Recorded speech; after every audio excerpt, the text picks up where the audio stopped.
Bonjour à tous. Écoutez, on continue nos thématiques de la semaine. Aujourd'hui, la fiscalité des revenus locatifs et surtout son impact sur votre impôt personnel. Oui, parce que c'est un impact. La dernière fois, on a vu certaines données. Aujourd'hui, je vais aller un petit peu plus en profondeur et faire certains rappels. Vous, moi, nous payons de l'impôt par le prélèvement à la source sur nos salaires. Derrière, si vous faites de l'investissement immobilier, nous avons une déclaration de revenus locatifs, soit en revenus fonciers, soit en BIC non professionnel ou professionnel pour certains. Ça a un impact sur, ça va créer un ajout sur sa TMI, sa tranche marginale d'imposition. Le rappel, si vous m'avez bien suivi depuis un certain temps, mais les tranches sont réparties en 5 niveaux, mais 0% de 0 à 10, KE de revenus, pour une part, je spécifie si on parle d'une part, 11% 10 à 25, 30% 25 à 73, 41 73 à 158, et après pour ceux qui sont sur une autre stratosphérique, des footballeurs, mais on est à plus de 158 KE, et là on est à 45, on explose les compteurs. Mais derrière, que ça soit des deux côtés, ça s'ajoute en plus. Vous êtes un couple avec un enfant, donc 2 parts et demi, et vous gagnez pas trop mal votre vie, à 60 KE net à déclarer.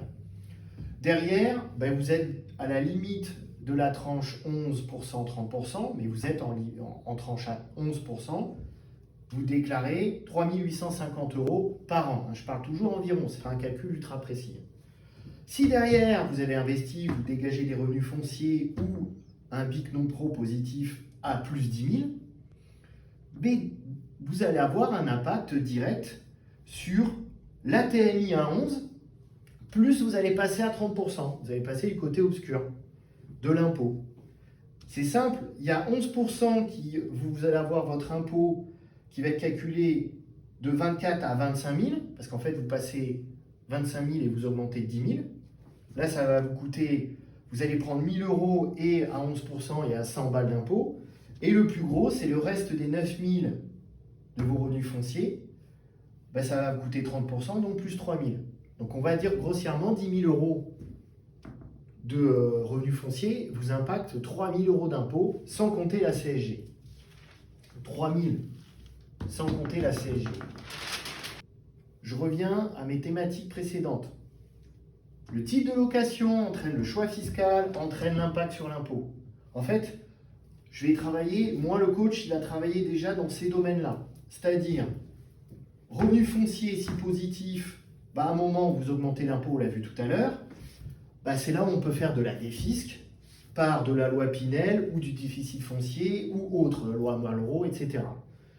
Derrière, vous aurez peut-être un BIC non pro très rentable, pour certains qui font du cash flow, mais dans le temps, à un moment, vous allez aussi avoir de l'impôt qui augmente. Et moi, c'est plutôt d'anticiper pour garder votre renta. Le but, c'est de garder son cash flow, faire un pansement à côté. Et là-dessus, j'en reviens au coach de l'impôt, mais c'est être bien conseillé dès le départ. C'est mon job. Et mon job, c'est de faire, avant même votre investissement, un bilan fiscal et patrimonial.